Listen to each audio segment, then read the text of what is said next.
Kelihatan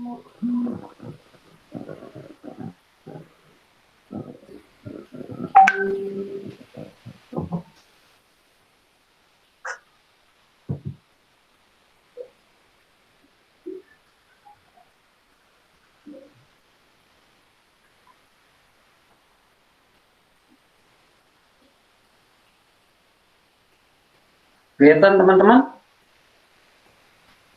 Belum, Kak. Ya, kelihatan.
Halo, Mas Samsul Bahri.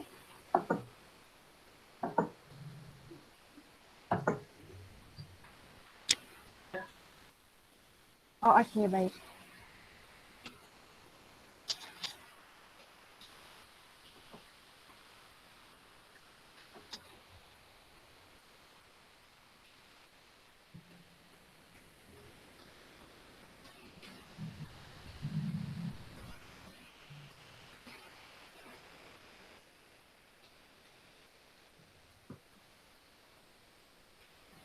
Ya, teman-teman, sembari kita menunggu slide yang akan ditampilkan oleh Mas Samsul Bahri, silahkan bagi teman-teman yang punya pertanyaan ya, boleh langsung di kolom chat. Ya, sepertinya sebentar lagi kita akan melihat slide-nya. Belum, Kak. Belum, Mas. Belum. Slide-nya belum. Sudah. Udah ya? Udah kelihatan. Halo? Oke. Oke. Assalamualaikum warahmatullahi wabarakatuh. Selamat sore, salam sejahtera buat kita semua. Ketemu lagi dengan yang muda, yang berwirausaha. Oke, di dalam berwirausaha, yang perlu kita tekankan yang pertama itu adalah niat untuk memulai suatu bisnis itu. Bagaimana suatu bisnis itu akan jalan kalau niat setengah. Kalau menurut persepsi saya, masalah finansial, masalah keuangan itu nomor 9 kalau menurut saya, ini persepsi saya. Akan tetapi yang pada awalnya adalah niat, yang kedua ide, yang ketiga itu manajemen, yang keempat relasi, yang kelima itu bagaimana cara kita mengemasnya dalam berwirausaha. Di sini kita masuk dalam konteks manajemen. Manajemen adalah suatu seni. Bagaimana mengelola suatu ide untuk mendapatkan peluang. Nah, di sini saya memakai pendekatan apa sih? Kalau dalam ilmu manajemen itu berbagai macam bentuk pendekatan. Ada yang coach, planning, organizing, actuating, controlling, ada yang POA, ada dan yang macam-macam. Nah, yang di sini saya pakai Apache. Kenapa? Karena dalam situasi dan kondisi saat pandemi ini adalah pendekatan Apache yang menurut saya itu yang paling efektif. yang dimana yang di sini adalah analisis. Bagaimana kita menganalisis? Bagaimana ketika duka, ketika pandemi yang ada di negeri kita ini berubah menjadi peluang. Kita lihat berapa ribu penduduk Indonesia yang nganggur, berapa ribu pabrik-pabrik yang tutup karena pandemi. Maka dari itu kami mengharapkan anak-anak muda untuk memulai usaha.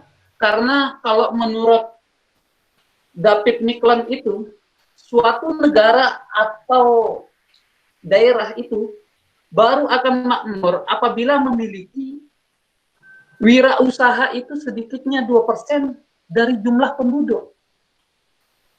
Hasil survei terakhir tahun 2019,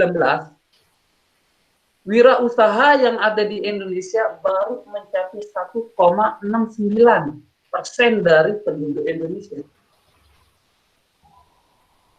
Nah, maka dari itu, melihat situasi dan kondisi keadaan sekarang yang ada, maka kalau kita memulai usaha itu, mari kita melakukan analisa dulu. Baik itu analisa tempat, baik itu analisa bahan baku, baik itu bagaimana segmentasi dari produk yang kita mau kemas untuk kita pasarkan.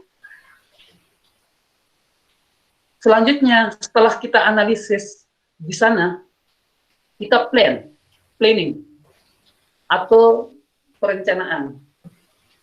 Nah, dari perencanaan ini, apa yang perlu kita rencanakan mulai dari tempat? Apa produk kita?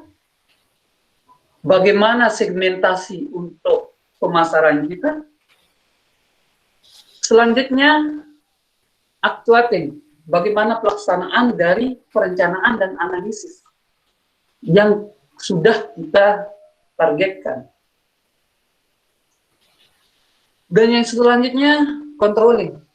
Pengontrolan dari setiap divisi-divisi yang ada. Dan yang terakhir di sini adalah evaluasi.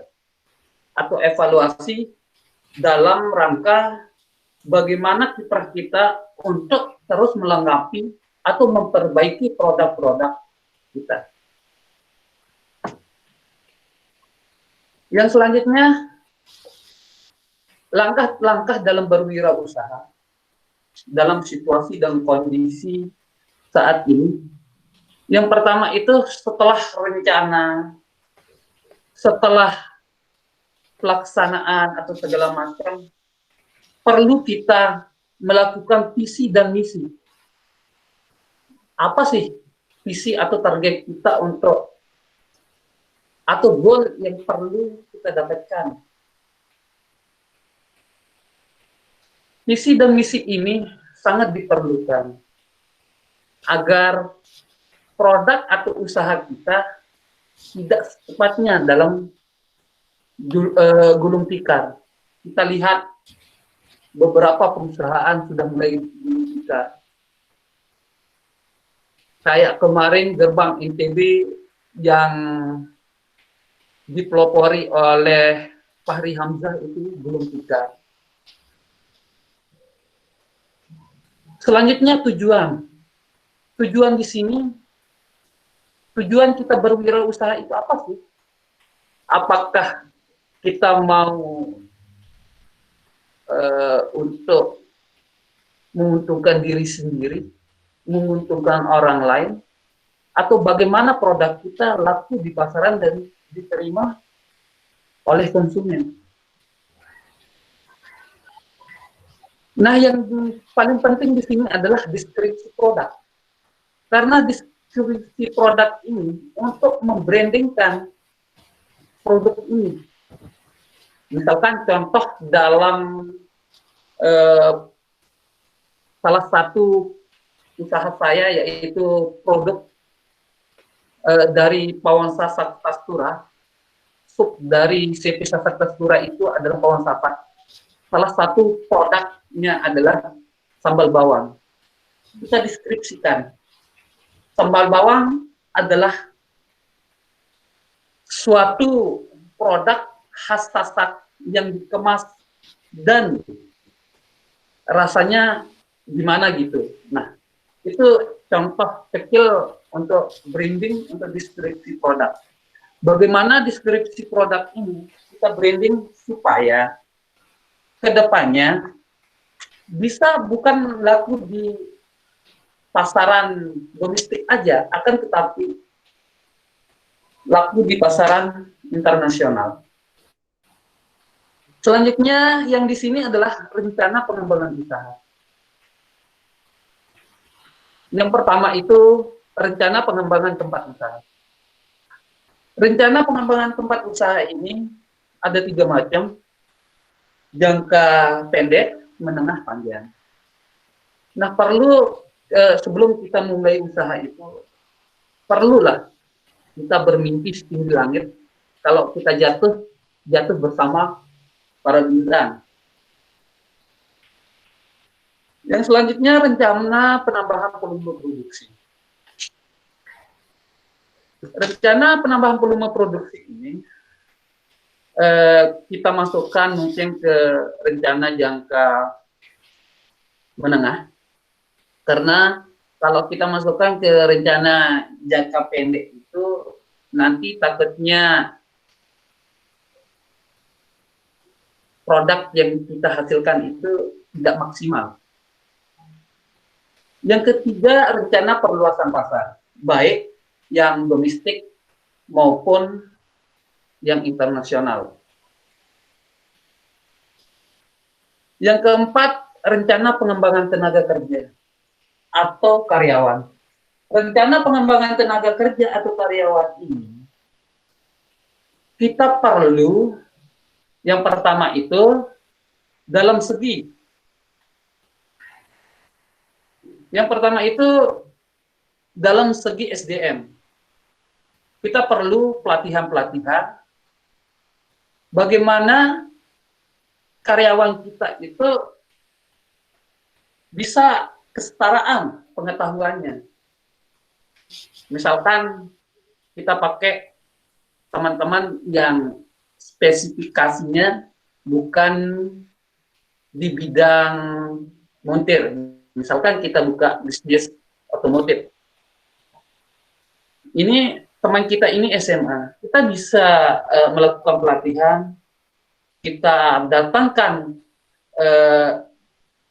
pelatih atau kita titipkan di BLK. Nah, yang selanjutnya ini adalah analisis SWOT. Analisis SWOT ini kunci dalam suatu produk. Baik di situ faktor kekuatan, kelemahan, faktor peluang, faktor ancaman. Nah, bagaimana faktor kelemahan ini bisa menjadi faktor peluang, dan bagaimana faktor ancaman ini bisa menjadi faktor kekuatan. Bagaimana caranya? Nanti saya kasih slide atau contoh, bisa teman-teman minta di panitia kalau mau. Yang selanjutnya, fasilitas dan peralatan produksi. Nah, kalau kita memulai usaha, banyak yang tidak memikirkan bagaimana fasilitas dan peralatan produksi. Di sini masuk juga dalam kutip K3, kesehatan, keamanan, dan kenyamanan. Yang selanjutnya, biaya produksi.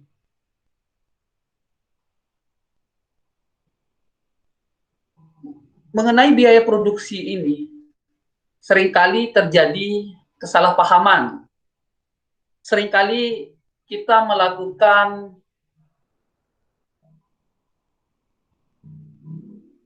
uang pribadi itu dicampur sama uang usaha, sehingga kita tidak tahu keuntungan dan kerugian dalam melakukan usaha. Yang terakhir di sini adalah antisipasi masa depan. Nah, antisipasi masa depan ini sangat diperlukan karena untuk antisipasi ketika ada pesaing, ketika ada yang iri hati atau apa yang dilakukan kepada kita. Nah, ini salah satu contoh saya melakukan ini adalah manajemen secara umum yang dilakukan oleh CP Sasaktasura untuk sub di bidang Pawon Sasaktasura, yang di mana promosi ini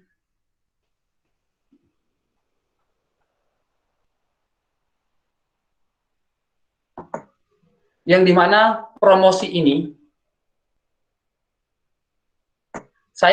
pertama saya memakai mitra, yang kedua online, yang ketiga testimoni, yang terakhir itu mul to mul.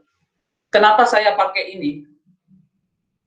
Karena sesuai dengan perkembangan zaman, kita berada di era digital 4.0, maka dari itu perlu untuk melakukan pembaharuan yang ada, mengikuti perkembangan zaman. Sebenarnya yang ke testimoni sama mul ini adalah konsep yang dari dulu. Akan tetapi masa kini juga sangat diperlukan, karena testimoni dan mul ini, dari mulut ke mulut itu adalah sama saja sama promosi gratis.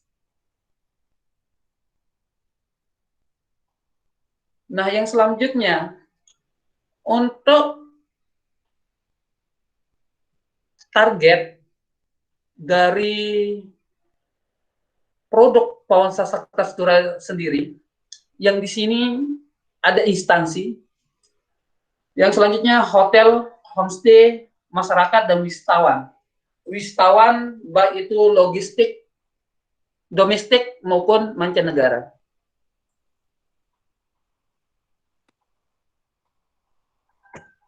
Nah, kalau ini adalah suatu ini dinamakan ribonsi. Ini salah satu gaya promosi yang dipakai oleh CP Sasaktasura yang bertempat di Praia.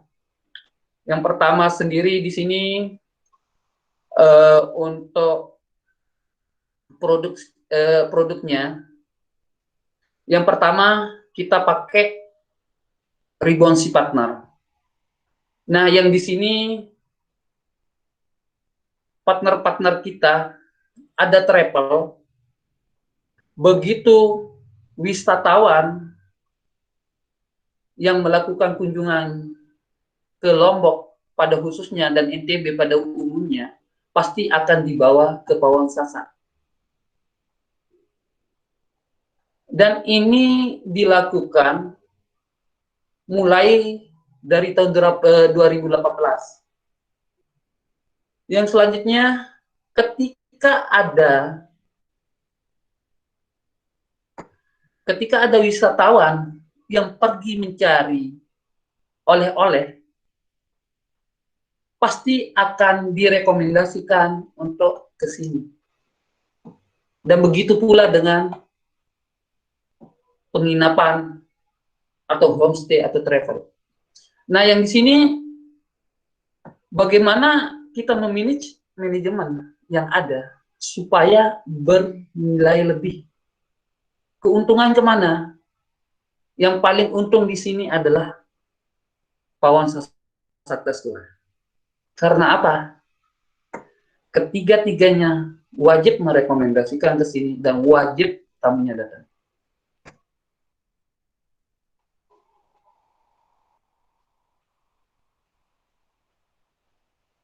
Dari yang saya sampaikan tadi,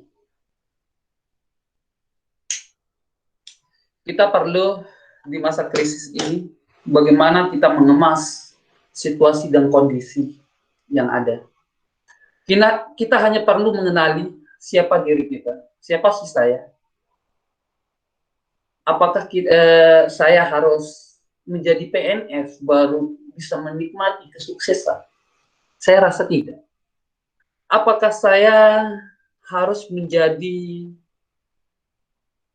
pegawai BUMN baru bisa menikmati kesuksesan? Saya merasa tidak. Karena yang pertama itu, mari kita kenali diri. Saya bisa memulai ini dengan wirausaha. Dan ingat, modal itu jangan pernah dipikirkan. Maaf, Mas Samsul. Ya, Untuk slide-nya, ini ada beberapa teman-teman yang katanya tidak bisa melihat slide-nya Mas Samsul. Jadi dia tetap di slide pertama dan tidak menampilkan slide selanjutnya. oh ya ya. Tunggu dulu. Mungkin boleh iya, terima kasih.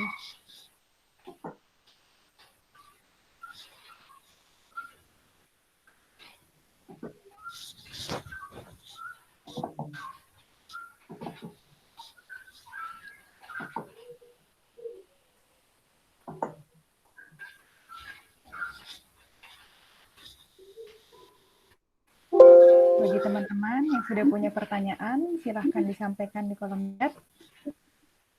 Bisa kelihatan nggak?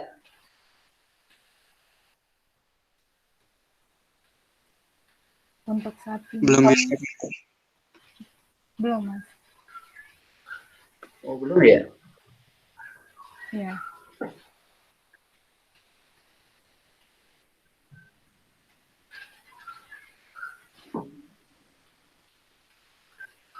Kirain dari tadi udah bisa kelihatan. Tadi udah bisa kelihatan. Cuman rupanya dia tidak jalan.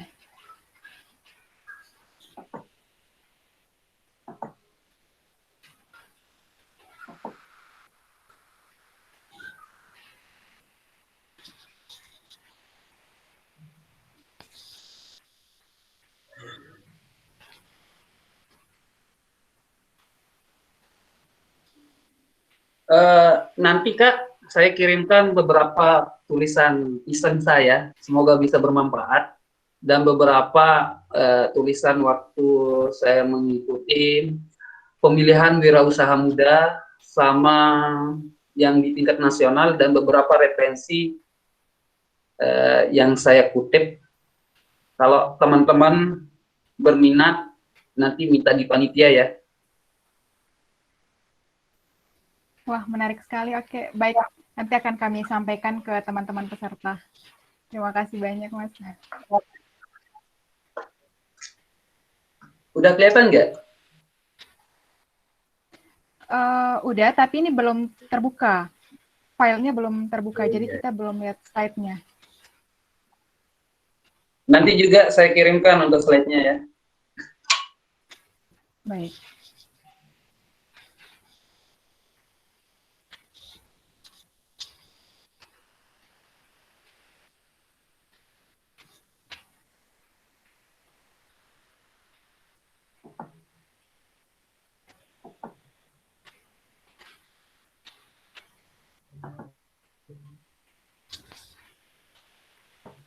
Yang tadi itu sih slide terakhir.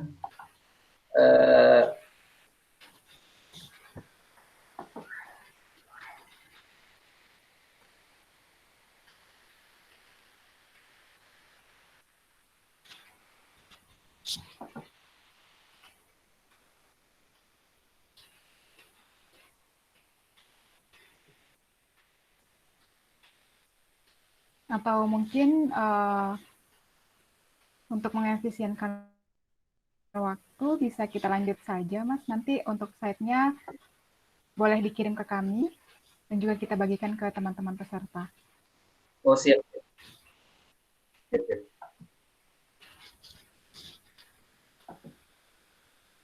Saya lanjutkan sedikit. Untuk yang kedua, dengan siapa kita berkumpul? Dalam arti dengan siapa kita berkumpul di sini, bagaimana cara kita mencari relasi? Yang selanjutnya, apa yang bisa kita jual? Dalam arti produk yang kita kemas itu bisa kita pasarkan atau tidak. Yang keempat, apa yang bisa kita berikan? Apakah masyarakat itu puas atau tidak? Yang selanjutnya, yang kelima adalah jadilah figur yang low profile dan non profit, mampu menghargai dan menerima masukan orang lain.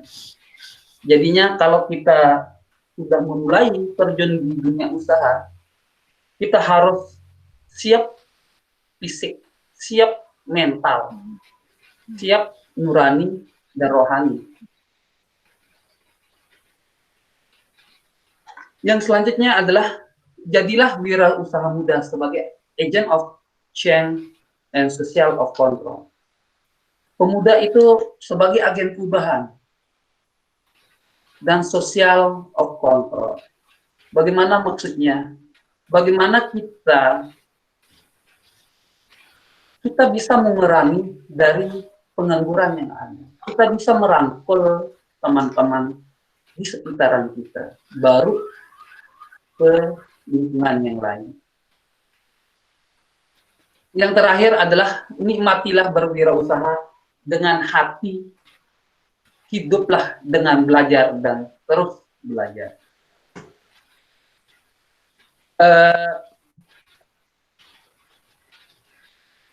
Mungkin itu pemaparan singkat saya secara umum.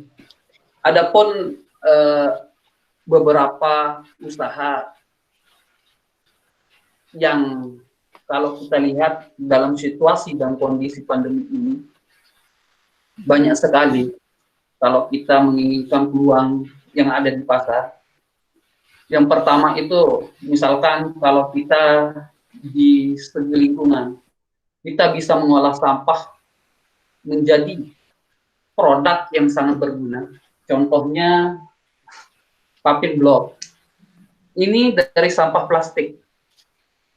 Ini dari sampah plastik. Kalau kita jual ini harganya 5.000.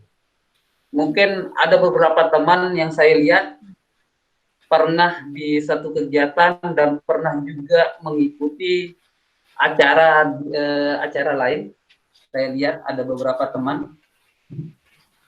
Kalau kita lihat juga ini dari botol plastik. Bisa juga kita buat produk. Kalau finansialnya ini tidak terlalu mahal, cukup murah lah.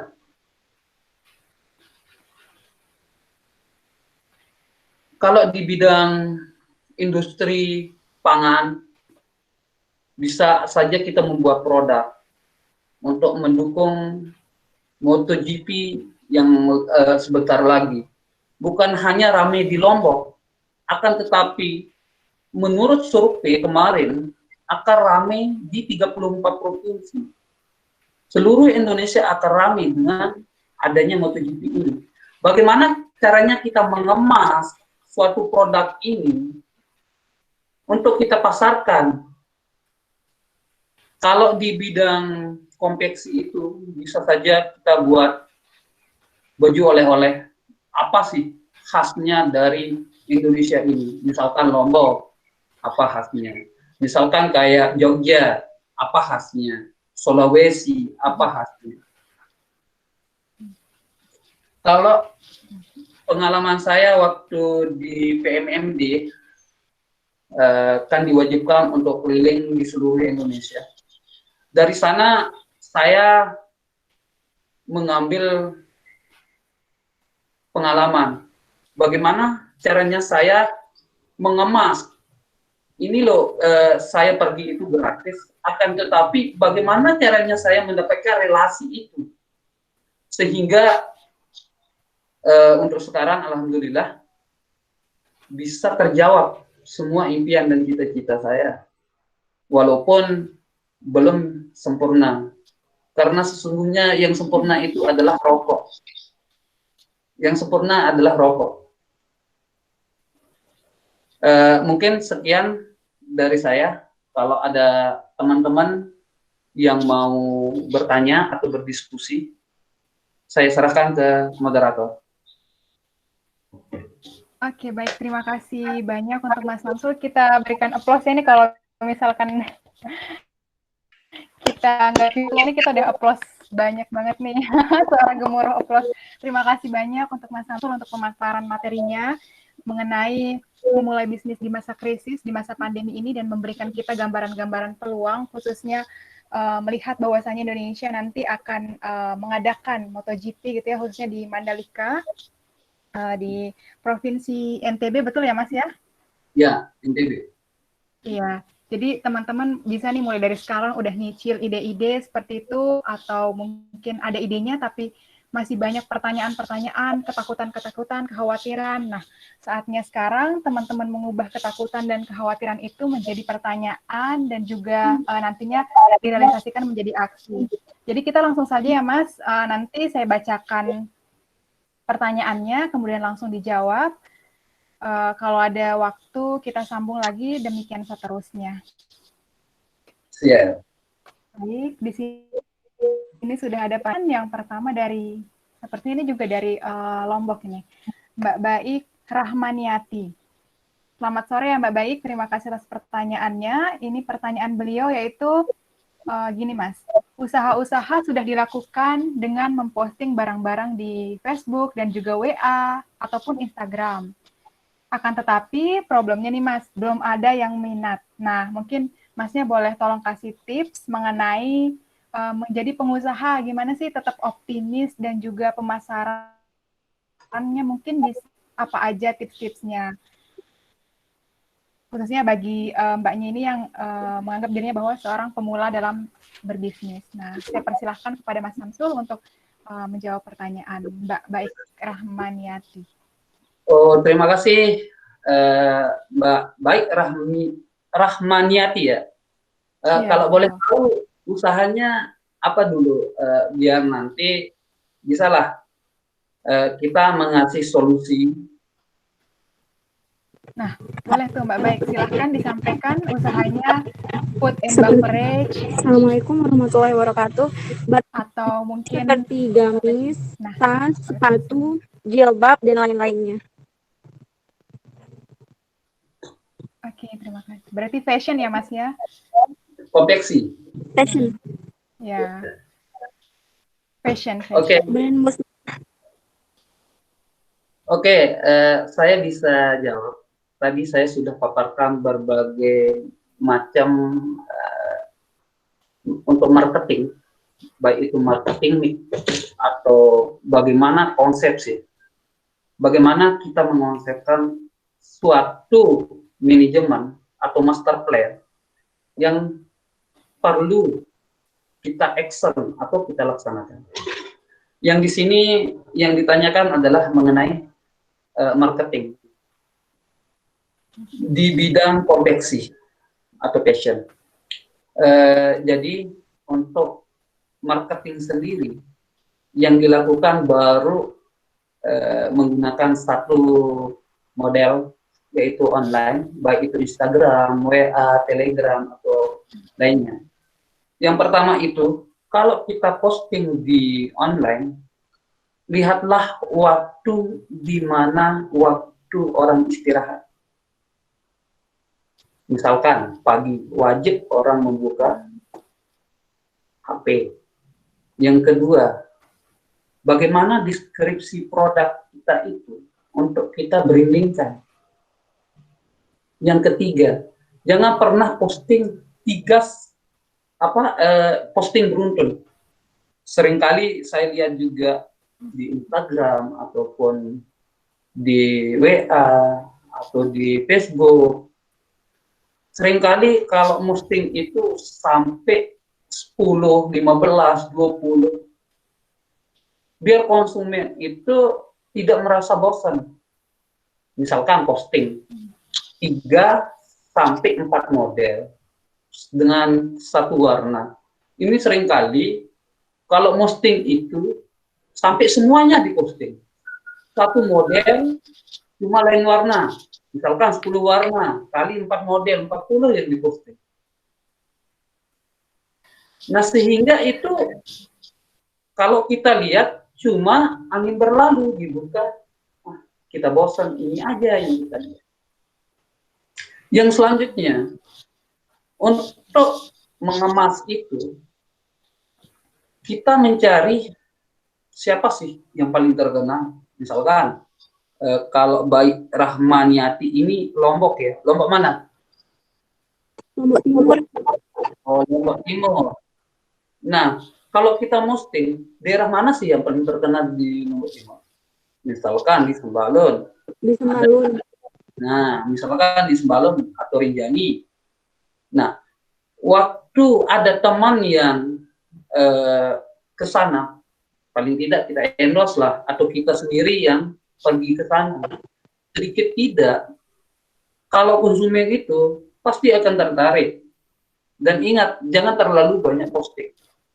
Nanti saya kasih tips atau manajemen yang tadi itu. Mungkin teman-teman tidak semua yang bisa lihat, mungkin ada beberapa. Nanti saya kirimkan sama panitia. Nah, itu saja dari saya. Mungkin ada yang lain. Oke, baik. Terima kasih Mas Samsul. Jadi seperti itu ya Mbak ya. Akan lebih baik juga mungkin kita bisa ya Mas memposisikan diri sebagai calon pembeli ya. Jadi kalau ada penjual terus-terusan memposting, kita kan juga pasti bosan gitu kan. Jadi mungkin itu bisa jadi salah satu tips yang akan bisa diimplementasikan seperti itu. Nah, selanjutnya ini ada pertanyaan lagi Mas dari Mas Rian Syahriadi Putra. Nah, ini pertanyaannya mau tanya, dalam diri kita itu ada yang namanya masalah mikrokosmos dan makrokosmos, di mana mikrokosmos adalah masalah yang berasal dari dalam diri kita sendiri, dan juga makrokosmos masalah dalam alam semesta. Jadi yang saya tanyakan yaitu masalah mikrokosmos yang ada dalam diri saya, Kak, seringkali mempunyai banyak ide, tapi tidak mampu untuk menghadapinya dalam kesendirian. Nah, bagaimana cara bisa meyakinkan bahwa ide-ide saya itu bisa saya kembangkan dengan baik? Wah, terima kasih. Ini pertanyaannya sangat menarik, karena saya rasa bukan hanya Mas Rian yang merasakan hal demikian, tapi juga banyak milenial di luar sana yang juga merasakan hal ini. Oleh karenanya, langsung saya persilahkan kepada Mas Samsul untuk memberikan tanggapannya. Ya, terima kasih. Ini seru banget pertanyaannya. Mengenai ide yang dari diri kita sendiri ya. Saya juga pernah pada posisi itu. Jujur saja, sebelum saya memulai bisnis itu, semua pergaulan pernah saya masuki. Mulai dari anak racing, mulai dari pergi tawuran, segala macam. Akan tetapi, saya titik jenuhnya ada. Sama seperti tadi, saya punya ide, namun merealisasikan itu sulit banget. Yang pertama itu, kita harus memberanikan melawan diri sendiri. Kita lawan diri sendiri, kita lawan rasa malas itu. Kalau dalam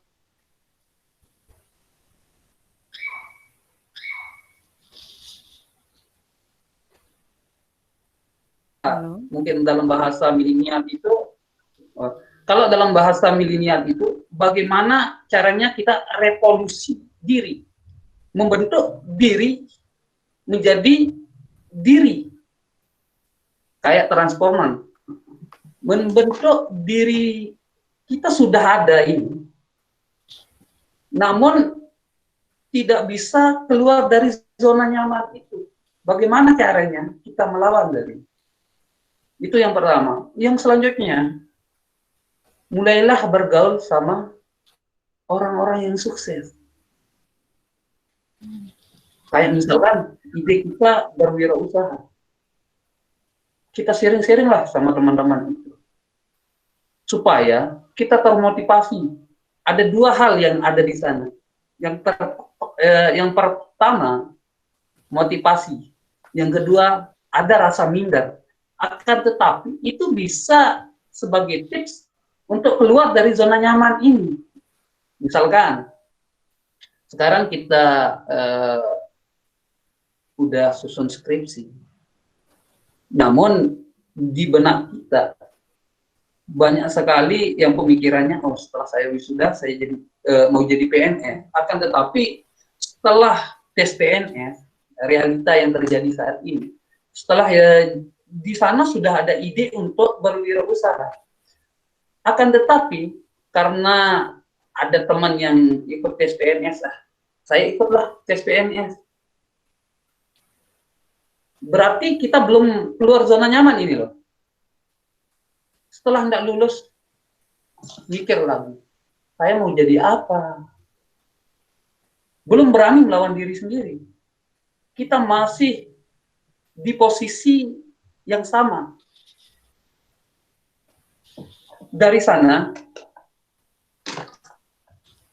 kita dapat petik kesimpulan, pemuda itu harus sebagai agent of change, social of control. Bagaimana kita ingin membawa perubahan untuk orang lain, akan tetapi tidak bisa merubah diri kita sendiri. Seperti yang saya katakan tadi, yang di slide terakhir itu, kenalilah diri sendiri. Karena semua ide, semua kesuksesan itu berasal dari diri kita sendiri. Tuhan pun pernah berkata atau berfirman, kebetulan saya Muslim, saya tidak akan merubah suatu makhluk atau makhlukku kalau dia tidak bisa merubah diri sendiri. Nah, jadinya marilah kita mulai keluarlah dari zona nyaman untuk bersama-sama kita mendapatkan kesuksesan lewat berwirausaha. Salam entrepreneur. Terima kasih. Mungkin ada yang perlu ditambahkan atau belum dimengerti? Iya, bagaimana untuk Mas Rian? Sudah dimengerti? Baik, terima kasih Kak atas jawabannya. Alhamdulillah. Ya, rasanya udah jelas banget ya tadi dijelaskan oleh Mas Samsul. Intinya lawan terberat itu bukan orang lain, tapi ia yang ada di depan kita pada saat kita berkaca. Nah, itulah lawan terberat kita ya Mas ya. Menaklukkan diri kita sendiri. Nah, teman-teman nanti ada baiknya setiap hari itu tidak membandingkan diri dengan orang lain, tapi bandingkan saja diri teman hari ini dan hari kemarin sehingga teman-teman bisa terus berefleksi dan berevolusi tadi kata Masnya. Nah, ini ada, saya rasa ini mungkin bisa jadi pertanyaan selanjutnya ya Mas ya dari Mbak Umi Adeningsih. Beliau menyampaikan pertanyaan yaitu di tengah persaingan bisnis yang dihadapi pada saat ini, apalagi kita sedang dalam masa pandemi ini Mas. Nah, bagaimana agar bisnis tetap berada di dalam kondisi yang tetap stabil? Dan juga mungkin Mas Samsul sendiri bisa memberikan tips berdasarkan pengalaman Mas Samsul dalam mengembangkan bisnisnya untuk menghadapi kegagalan yang sudah kita lakukan, khususnya dalam bidang bisnisnya, Mas. Silahkan, Mas Samsul. Ya, terima kasih, Mbak Umi. Kita berada di dalam situasi dan kondisi pandemi pada saat ini. Kalau di Lombok, bukan hanya sekali ya, saat pandemi ini aja. Akan tetapi berkali-kali. Yang pertama itu terjadinya jebol tanggul bendungan hingga habis Lombok Tengah bagian selatan, Lombok Timur bagian selatan. Mungkin kalau teman-teman Lombok baik Rahmaniati itu tahu bendungan Penendore jebol. Iya tahu. Yang kedua itu meletusnya Gunung Rinjani, bukan di NTB aja. NTT, Bali, Surabaya, kena semua. Sampai Sulawesi, di Pulau Seyles itu kan dekat. Kalau Gunung Rinjani sama Seyles itu dekat sekali. Yang ketiga itu gempa bumi. tahun 2018 bulan Agustus gempa bumi. Yang terakhir ini kita semua masih diuji dengan pandemi. Bagaimana langkah kita di tengah persaingan, di tengah sulitnya ekonomi, di tengah resensi, terus BEI tutup lagi, orang-orang yang sahamnya banyak itu kadang gulung tikar, bingung bagaimana. Yang pertama itu saya sering melakukan perkiraan. Saya menggunakan sistem MACD dalam situasi dan kondisi tertentu. Saya menggunakan perkiraan itu sistem MACD. Bulan ini apa yang akan terjadi? Oke. Keadaan alam kita tidak akan tahu. Tetapi kalau kita sudah mempersiapkan diri, saya sempat pernah bilang tadi, untuk antisipasi masa depan itu. Ketika halo? Halo. Oh iya ya. Ketika pandemi saat ini, marilah kita mulai. Kita manajemen yang dulu kita sudah sebutkan, oh master plan saya gini. Mari kita ganti. Kita kan sekarang, kalau sekarang kita menggunakan manajemen kayak yang tadi testimoni, sudah tidak efektif. Kalau pada saat pandemi ini kita menggunakan online atau COD atau segala macam lah, banyak yang perlu kita gunakan. Kita perkirakan sekarang apa sih permintaan masyarakat, berapa sih permintaan, target kita berapa. Ingat, dalam menentukan target itu, ingatlah error. Seringkali kita selalu, oh keuntungan aja kita pikirkan. Ingatlah, dalam hal itu error. Karena error itu akan membuat kita merasa aman. Misalkan target kita itu dalam 1 tahun, dalam 1 hari 1000 produk yang laku di mancanegara ataupun domestik. Dari 1000 itu kita error kan, kalau di dalam usaha 10-15%, tapi kebanyakan yang menggunakan 15% untuk error. Jadinya dalam produk itu goal kita yang harus kita capai itu 750 kalau dalam usaha. Sehingga apa yang pernah kita rencanakan itu akan berjalan sesuai keinginan kita. Di awal saya sudah sampaikan, dalam manajemen pendekatan apa sih itu, analisis, planning, auditing, controlling, evaluasi, itu udah jelas. Jadinya mulai dari sana kita susun strategi. Di situasi pandemi ini apa yang perlu kita lakukan?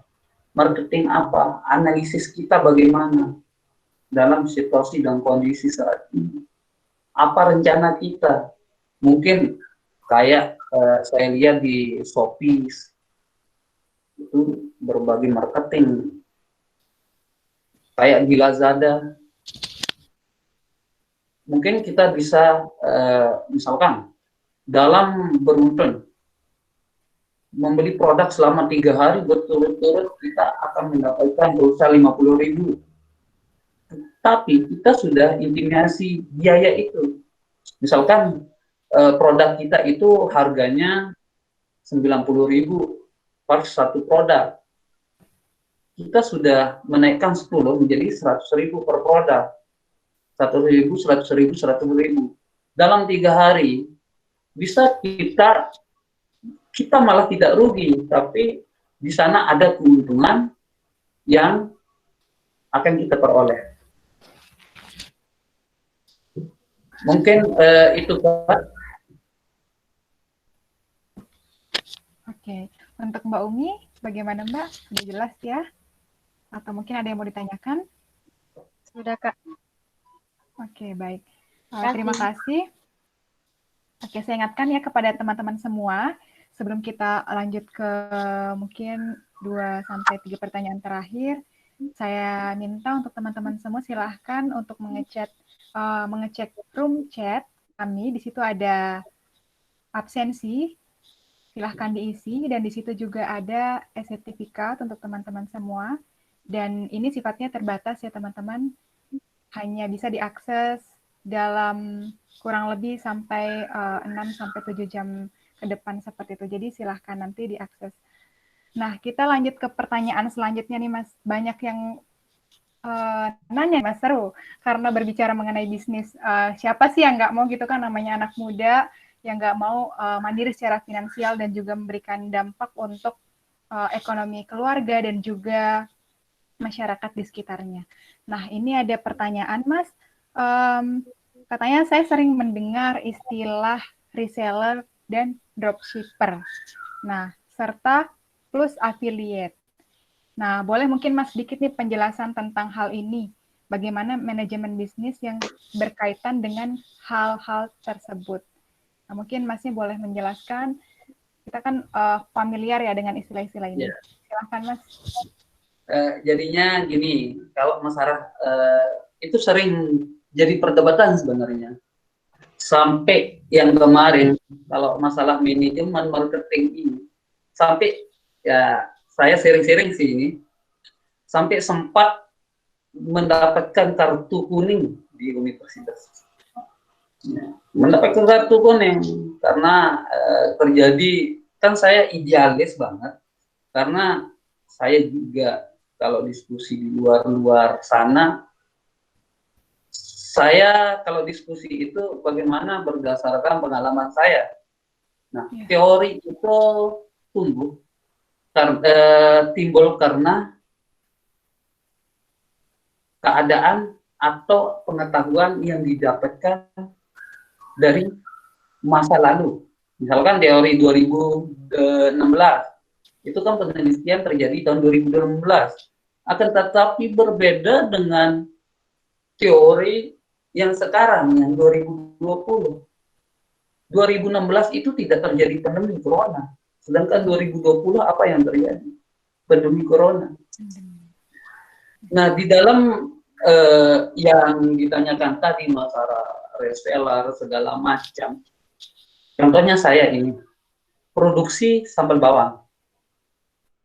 Contohnya ini, kita kasih 20.000. Selanjutnya produsen, dia mengambil beberapa di sana, misalkan 2.000, dia jual lagi. Reseller lagi menjual. Ada kaki di sana, terbentuk manajemen pohon faktor. Jadinya ada bonus, banyak bonus di sana. Tapi sudah dipetik dari sana. Contohnya yang terjadi di saya tidak sebutkan nama produknya, produk yang ada mungkin teman-teman tahu untuk pengiritan bahan baku, khususnya di sepeda motor ataupun mobil ada racingnya, inisialnya E, tapi saya tidak sebutkan karena tidak dibolehkan dalam dalam seminar atau webinar, tidak dibolehkan menyebut nama produk orang lain karena nantinya takutnya menjatuhkan nama produk. Itu manajemen yang digunakan itu dari produsen atau yang memproduksi itu dikasih harga kayak contoh saya tadi, satu produknya itu harga 20. Di bawahnya ada kakinya 1 sampai 2. Di sana dikasih harga 25. Di bawahnya lagi ada sampai 50. Kalau konsumen terakhir itu bisa jadi menerima harga 35. Nah, itulah manajemen-manajemen yang terjadi atas dasar konsep yang sedemikian rupa. Namun, kalau kita lihat di lingkungan kita, kalau di masa pandemi tidak bisa jalan juga. Yang paling efektif itu online. Yang paling untung itu dalam masa pandemi itu adalah penjual yang ketiga, kaki ketiga atau kaki keempat. Kalau yang produksi itu ya bisa dikatakan dia memang untung, akan tetapi habis untuk pembayaran pajak. Dalam contoh produk yang tadi. Akan tetapi di dalam produk lain ada cara-cara tertentu. Bisa juga kita pakai ribbon yang tadi. Pohon faktor ribbon itu banyak modelnya juga. Nah, seperti yang ditanyakan tadi, misalkan kita ada acara untuk ada usaha, anggaplah usaha tadi adalah usaha fashion, seperti yang ditanyakan Mbak Rahmaniati tadi, fashion. Anggaplah dia di yang produksi. Dia produksi baju. Baju itu harganya 50.000. Dia kasih distributor. Setelah itu dia kasih reseller dan sampai ke bawahnya itu. Baju itu bisa jadi 75 harganya di pasaran sampai 100 harganya.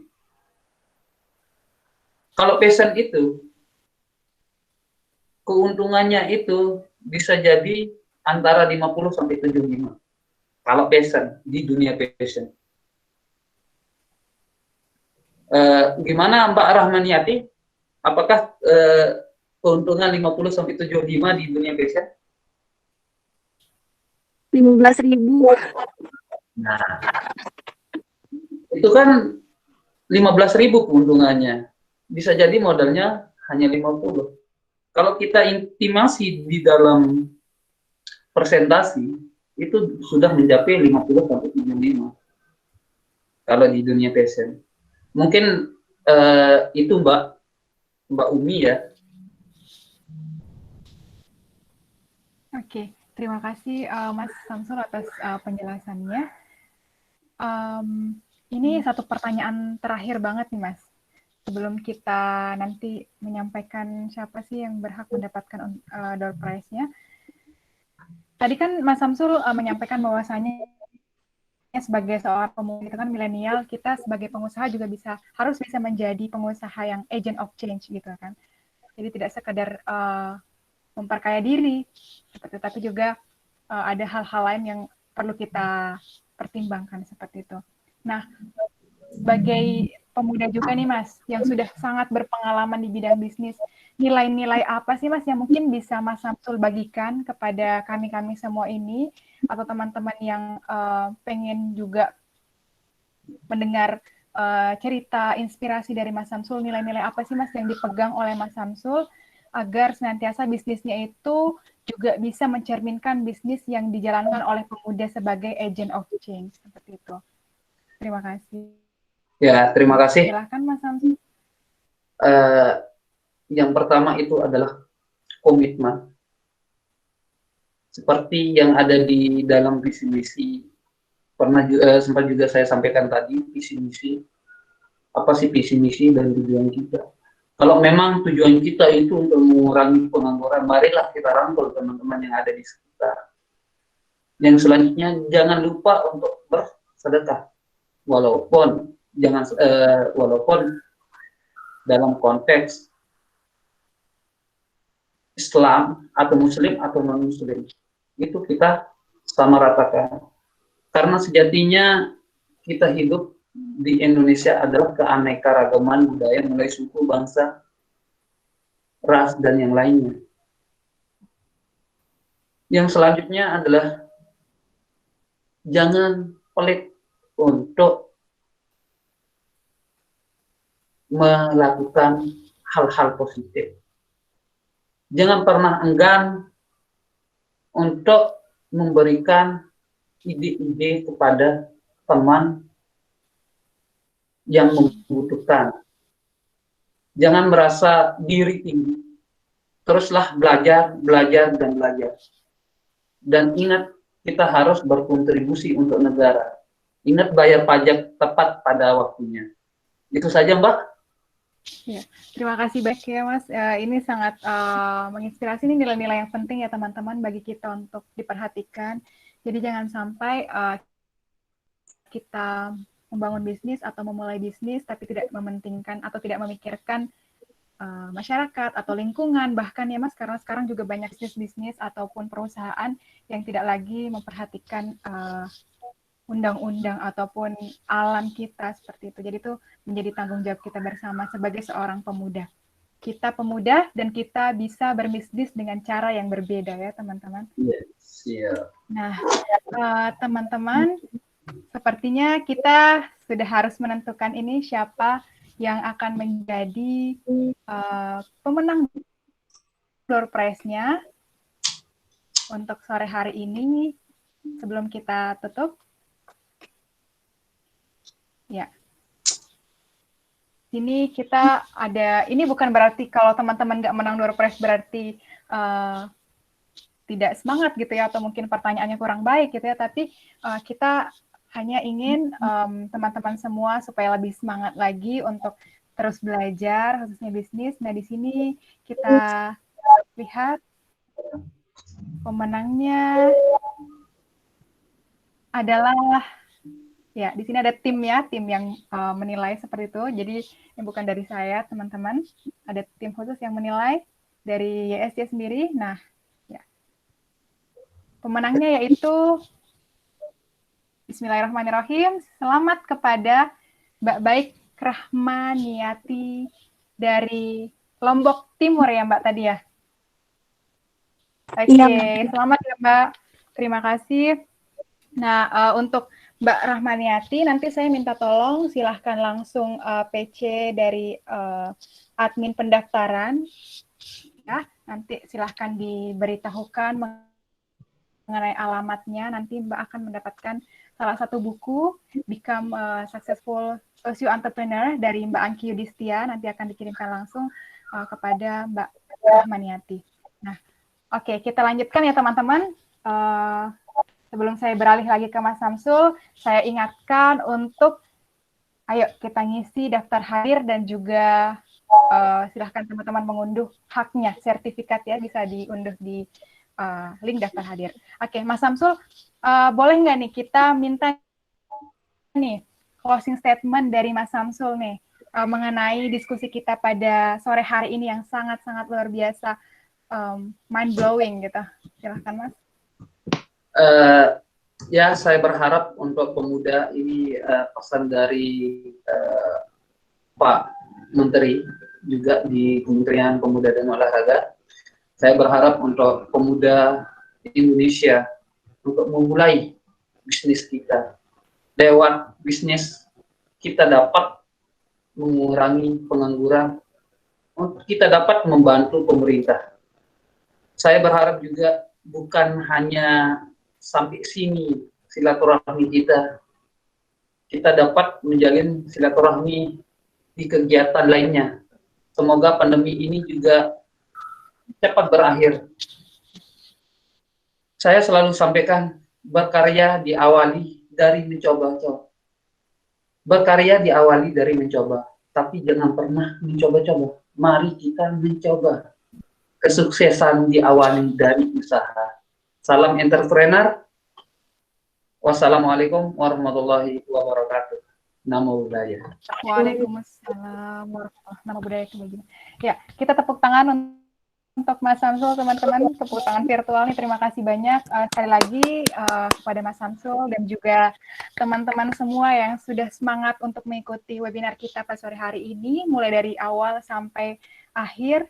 Semoga banyak hal-hal atau pelajaran ilmu yang bisa diserap dan juga bisa diimplementasikan. Dan saya mau mohon izin nih Mas Samsul, kalau semisal ada teman-teman kita yang mau memulai bisnis dan juga menemukan kesulitan-kesulitan, boleh ya konsultasi ke Mas Samsul ya, Mas? Menghubungi Mas Samsul seperti itu.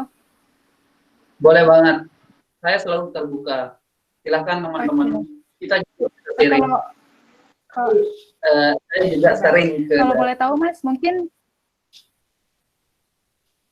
ya, teman-teman mungkin bisa diberitahu untuk sosial medianya supaya teman-teman bisa mudah untuk mungkin berkonsultasi seperti itu. Kalau WA saya 081 Teman-teman silakan dicatat 081 805 228 336. Itu untuk WhatsApp. Untuk Instagram, link ID, Facebook, nanti saya chat aja ya. Nanti mungkin panitia yang kirimkan. Okay. Terus untuk bisnis saya promosi mungkin ini bisa cek Pawon Sakta Kasbura atau bisa cek Sentinel Etnik atau bisa cek Praya Bintang Samudra, yang mana aja. Saya selalu terbuka untuk teman-teman apabila di kemudian hari bingung atau bagaimana, saya siap membantu semampu saya. Ya, itu aja, Mbak. Ya, terima kasih banyak, Samsul. Teman-teman, jadi ingat pesan dari Mas Samsul tadi, mencoba, tapi bukan mencoba-coba ya. Kalau ada ide teman-teman, kita yuk realisasikan gitu. Apalagi pemerintah sekarang juga memang sangat menggerakkan yang namanya pemuda atau milenial yang bisa membuka-buka usaha, misalkan startup atau mungkin UMKM dan lain sebagainya. Juga banyak dari instansi-instansi yang juga siap untuk mendanai bisnis daripada teman-teman semua ya. Jadi tetap semangat dan juga jangan pantang menyerah. Kalau misalkan gagal, coba lagi, jatuh, bangkit lagi gitu ya. Nah, teman-teman, saya Mika Yunita dari tim YSC Youth Sharing Center dalam acara webinar entrepreneurship yang muda yang berwirausaha dan juga memulai bisnis di masa krisis. Mengucapkan banyak-banyak terima kasih kepada teman-teman semua dan juga terima kasih banyak untuk Mas Samsul Bahri yang sudah meluangkan waktunya dan juga ilmunya, pengalamannya kepada kita semua. Ya. Sebelum kita tutup, boleh nggak nih kita ambil dokumentasi ya Mas ya? Silahkan teman-teman semua memunculkan wajahnya. Videonya mungkin boleh diaktifkan, ya silahkan. Oke, bentar.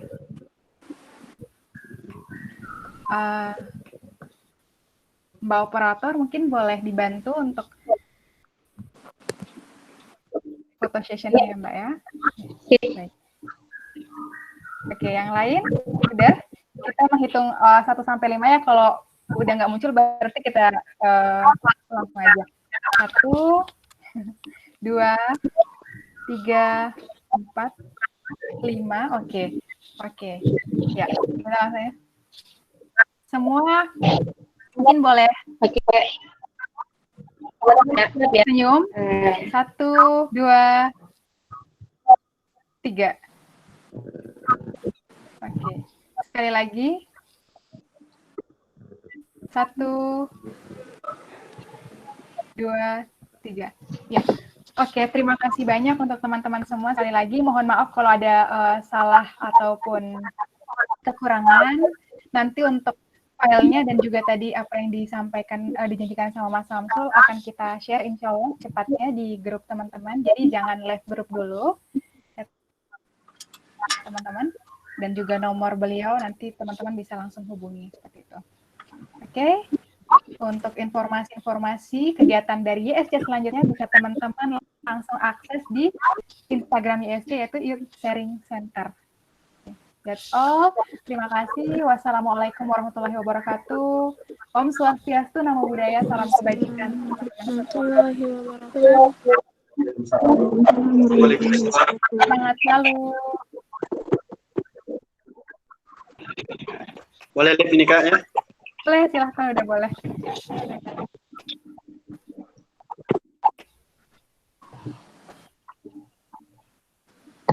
Mike. Halo, terima kasih teman-teman semua.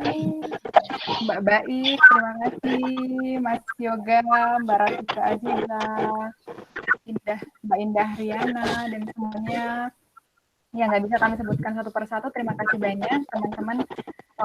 Udah boleh leave ya, room meeting kami.